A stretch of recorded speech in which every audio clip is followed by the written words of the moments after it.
So we have a special guest today. We have Tim Judah, who is a correspondent with The Economist and also the New York Review of Books and a specialist in the Balkans. So Tim, welcome. Thank you for joining us. That's a very rare occasion that we have a correspondent on one of the most renowned correspondents on Balkans here in Kiev. And I want to start with a question really about this tiny country. Huge supersized crisis. You have wiretapping scandal that looks like it will take down the whole government. You have this really disturbing developments with a lot of people killed the first time since 2002 in seems like an ethnic conflict. And the story largely goes underreported, again, because if something will happen in Macedonia, it will definitely affect the whole region that is still quite troubled and quite probably not very sustainable. Well, I mean, maybe, let's see. But I mean, basically, what's happened is that we've had two different things coming together. The one is, as you mentioned, this wiretapping scandal, which has revealed, well, let me just sort of backtrack a little bit for people who don't know. The opposition has come into possession of transcripts and tapes, which appear to reveal that the government was listening to up to 20,000 people, and many of them its own members. And what it appears to show, or what the opposition alleges it shows, is that senior government officials were corrupt. They were involved in interfering in the judiciary, and they were also involved in trying to cover up the suspicious deaths of a couple of people who had been rather prominent in the media, or reported, I mean, important stories in the media, I should say. But this has been going on since February, and every couple of days the opposition have been sort of leaking more and more stuff. And then we had and this kind of rather strange incident whereby the security forces spent a weekend in sort of full-scale battle against these terrorists or gunmen anyway, who had lodged themselves in the town of Kumanovo. The gunmen were all ethnic Albanians, and it's really not at all clear what that was about. And there are many who believe that somehow there had been some sort of conspiracy. I hate conspiracy theories, but this one is very odd, that there had been some sort of, not collusion.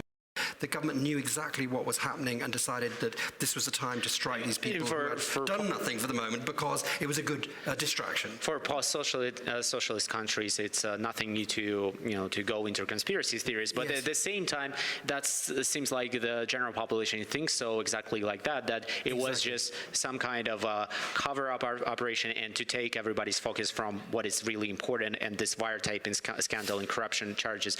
Exactly. I want our producers to help us with an infographic just to show how many Albanians, the number of Albanians among the Macedonian population, and it's very important, to see that it was rising, and after Kosovo conflict, there was an influx of refugees. But what's interesting that the last number we have from 2002, and it shows 25% of Albanians are living in Macedonia, and since then the government won't go for a new census just because it's a politically explosive issue. Well, this is a very sensitive issue. I mean, first of all, let me explain that the population of Macedonia is about 2 million, and about a quarter of the population is Macedonian. There was an attempt to do a census a couple of years ago, and that failed. So there is no accurate figure. The issue of the census, first of all, I should say that all governments in Macedonia are always a coalition between the main ethnic Macedonian party and the main ethnic Albanian party.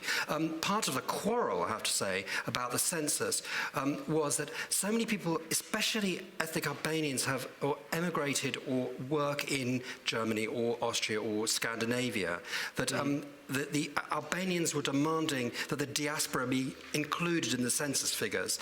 And the Macedonian government says, well, that's ridiculous because because you're not living in the country, therefore we don't need to build schools for you and hospitals, etc., etc. But this is one of the key reasons why it failed. And this whole census issue is complicated, not just in Macedonia, it's been complicated in Bosnia and elsewhere in the region as well.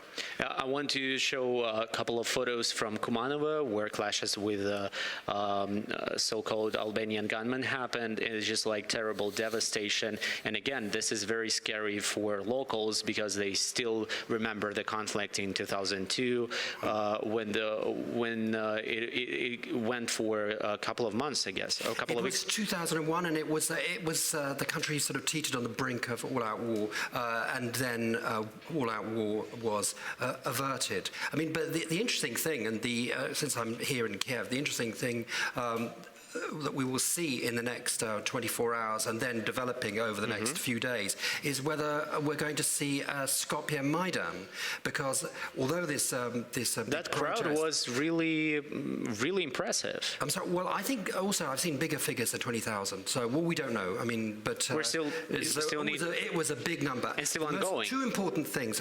First of all, that as you saw from those pictures, there were Macedonian flags, there were Albanian flags, and then there were flags of the ethnic minorities, especially Turks and Roma. Yep. But the fact is that normally the Albanian political world in Macedonia and the Macedonian political world are kind of separate kingdoms. And the fact is that ethnic Macedonians, or Macedonians and Albanians doing something together is a rarity. I'm sorry. I want just to our producers to show us a small clip, and I want to have your reaction on that. Yes.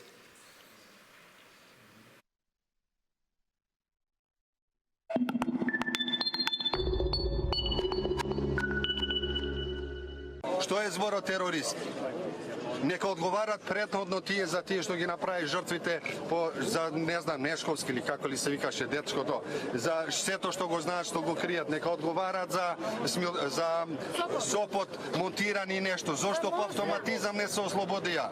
Daj čujeme prikazgata od monstri, za ona, za ova, za luge to što se gladni vo ekonomijata na Makedonija, što nemame da ručame, da večerame, nemam dinar vo džepot, nemam idnina, nemam ništo, i tije ni kažuvat mene, sekoj deke zaposli me toliko volku fiktivni ideji, plani, što zamisluvat? Nekoji ekonomski prostori tamo, ekonomski zoni, što niko ne gi vidova, niti gi doživova. Što je ova luge? Ja sam kriv, evo, neka se niko nego saka rad. Ne sakam da čujemo život, ni golema buka, ne pukotnica. Žrtvi dokoliko sakam, neka zaginam prvi od. No ova od spontano taka se slučiva. Sve pravime, niko ne saka da go analizira razlogo što dovede do toga.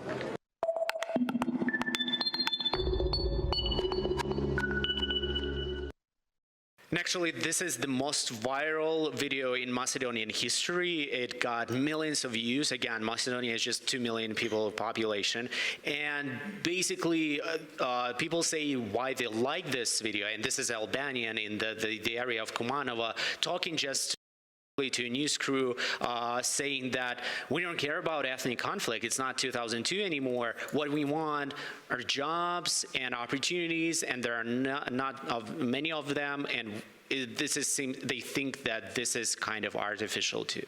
Well, absolutely, and the interesting thing is that towards the end of the video, a Macedonian comes out of the crowd and goes, "We don't have any problems with Albanians," and then the two embrace, which is kind of a rather relatively rare thing to happen in Macedonian political life and on street life, I have to say. But that's why it was it really caught the imagination, the zeitgeist maybe of what's happening in Macedonia at the moment, and has gone viral because Macedonians, or many Macedonians as we've seen today, are fed up with their government. But that includes Albanians, because the leading Albanian party is in government as well, and there's a feeling, as there is in many other Western Balkan countries, that their leaders are a kind of elite out to make as much money in as short time as possible. True or not, that's another question, but that's what people believe.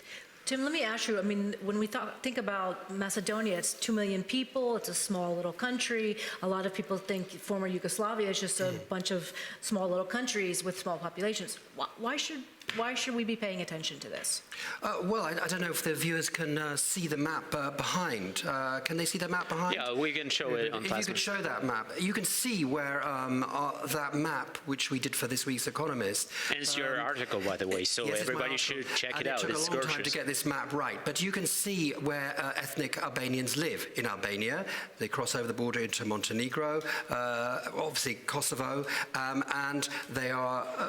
They live in quite a large slice of Macedonia as well. The big question has always been, will Albanians one day decide that they want to go for a greater Albania?